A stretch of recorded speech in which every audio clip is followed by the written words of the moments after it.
hadn't actually heard this song before making this video. I can sort of see why people don't like this release.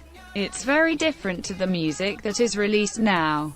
I don't stan EXO and have very little information about them, so when I first saw the MV and listened to the song, it reminded me of Beat's older music. I think that sometimes this style of music needs more time to fully grow on me, but the howling in it just felt a little weird to listen to. My mind immediately goes to poor EXO in the SM recording studios having to howl like a wolf into the microphones. There are a few parts in the song that I liked though. I think it would be unfair to the song if I determined my thoughts on it after one listen.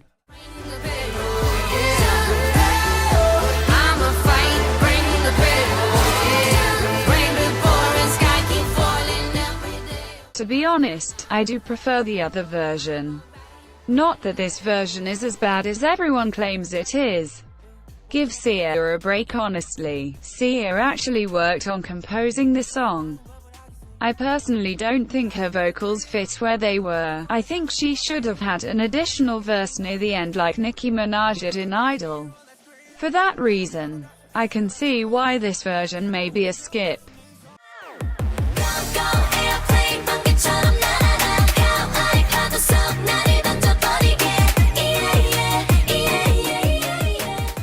This is like when someone asks to copy your homework.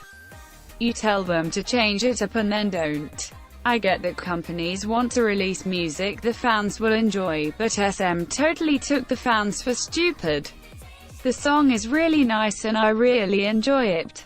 Really SM, are you just going to go with Fruity Summer again? Power Up is still a great song, but what was even the point if it was just going to be Red Flavor Part 2?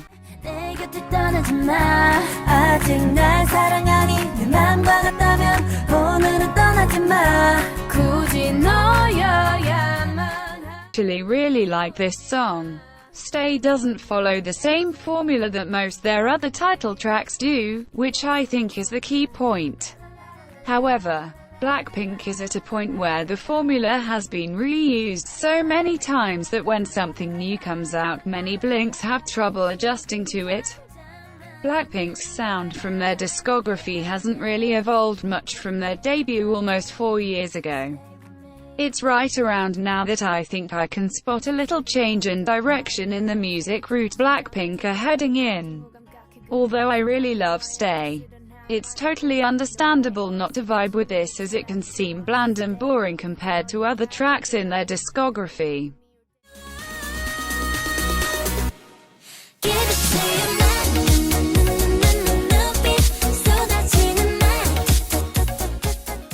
So, firstly, this song is actually quite good. The choreography was really cute and I feel that it portrayed the concept well. Now, what I'm about to say will probably not be as brief and I might go into a whole lecture. Sorry. Many people bashed this song for being quote-unquote plagiarized, and they began to hate the girls in Momoland. Firstly, please refrain from giving Momoland any excessive hate. As far as I am aware, they were not involved in the production of the song. If you want to know what songs they are being accused of plagiarizing, I'm sure you can find videos about it on YouTube if you search. The K-pop industry is so diverse that when artists outside of K-pop try to imitate it or give off a similar vibe, they usually end up picking out pinpoint things from other K-pop acts. An example of that would be Kachi with their Your Turn MV. I feel as though the people behind producing Boom Boom wanted to make something that would please a majority of K-pop fans in hopes to hit it big in the industry. Instead of analyzing trends, it seems as though specifics were taken and used instead. This of course does not justify plagiarism, but I can see the errors that the producers made. Another thing I wanted to talk about, and yes, I am aware that this is turning into an essay but I don't care lol, is the fans. Many people started turning on Momoland, bullying them online etc. I hate that this happened to them. I feel as tough the amount of hate was unnecessary. If a company actually stepped forward about plagiarism, then fans being angry is understandable. I understand that fans spoke out based on what they heard, but I feel as though some fandoms were too quick to cancel them. Sampling is a huge part of song production, and it is possible that two songs have used the same samples. 말해줄게 넌 너무 예뻐 yeah. 알아 너는 특별하단 걸 또 봐도 자꾸. Thank you for introducing me to this. I really like it, but at the same time, I'm not sure if I ever will revisit this song. I hope I do, but I can see why some may not.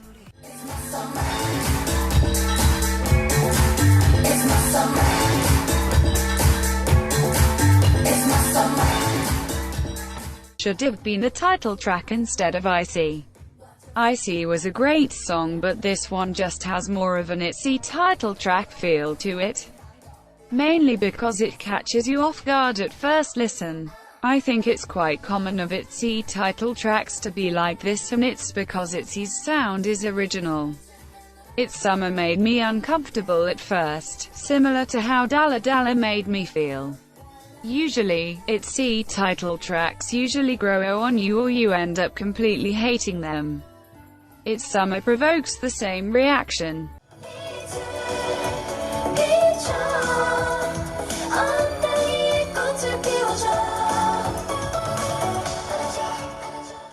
So, Frozen. When I saw this one on the list, I actually had to re-listen to the song again. It has that old sing-along sort of feel to it that I like, but it is really forgettable. Maybe that's because I heard it once. Regardless, it's like one of those winter Christmas songs that everyone sings along to from the 80s. Not that Frozen is bad, just that I think it's a song that follows old trends rather than new ones.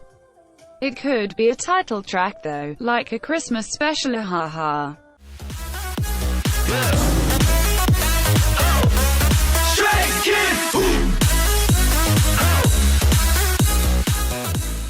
Chorus is what determines whether it's a make or break.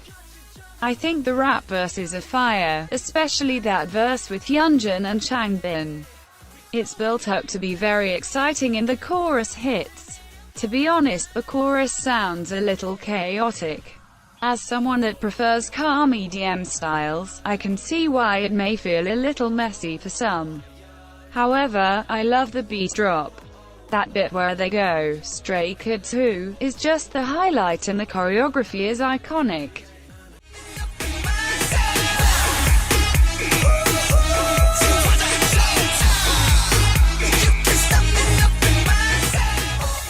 BTS, I really like this era. Let me say, it was a bold move from Big Hit. The styling, however, wasn't that good. It's a good thing, BTS are so good looking, I don't think anyone could pull them off the way BTS did. Idol was actually a good way for BTS to stand out in the K-pop and Western market. At this point in their career, they were the ultimate idols in Korea, and their next move was to expand to the Western market.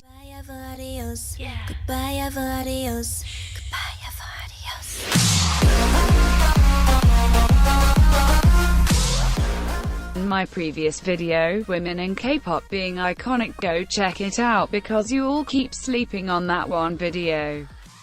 That I spent ages on lol. That a girl in my school told me that Everglow use a lot of auto-tune and that they lip-sync. I don't know why K-pop stans are so quick to cancel auto-tune. Almost every artist has used it at some point in their career. It's not like the members cannot sing it live, they can. It's not like the members are privileged to the extent of being able to debut while being untalented. They are extremely talented. Do I need to bring out live performances and Xion and Mia's money chord to prove that? End of discussion. But anyways, the person that commented this song specified that it wasn't a song that they necessarily hated, but they said they don't really go back to often or disliked, and with that I'd have to agree. I could never dislike this song. The MV and verses were really good, especially the rap, but I honestly don't find myself listening to it much. Whenever I do, I have the time of my life, but I don't usually go out of my way to listen to it.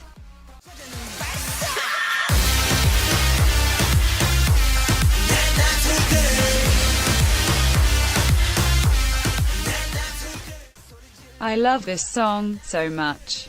The styling, the choreography, the set, that all was just amazing. However, the line and screen time distribution was something else. Jin is a member for a reason. To be honest, if Big Hit was going to be that guy that thinks that visuals shouldn't get lines, which they should, then at least give him some scenery. He ain't worldwide handsome for nothing. It's a shame because everything in this era was really great until the line distribution and screen time distribution came along.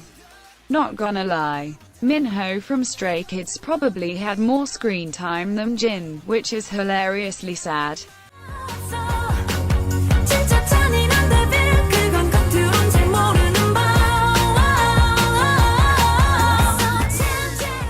See Cube. Cube knows that CLC do better with Girl Crush. It's honestly so annoying to see CLC being screwed over by Cube bent over and over again.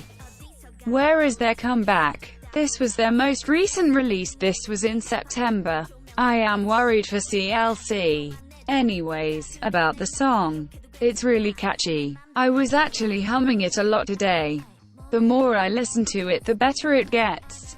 Although at this point, the MV felt a little low budget, CLC did the best with what they had, which is all I ask of these girls.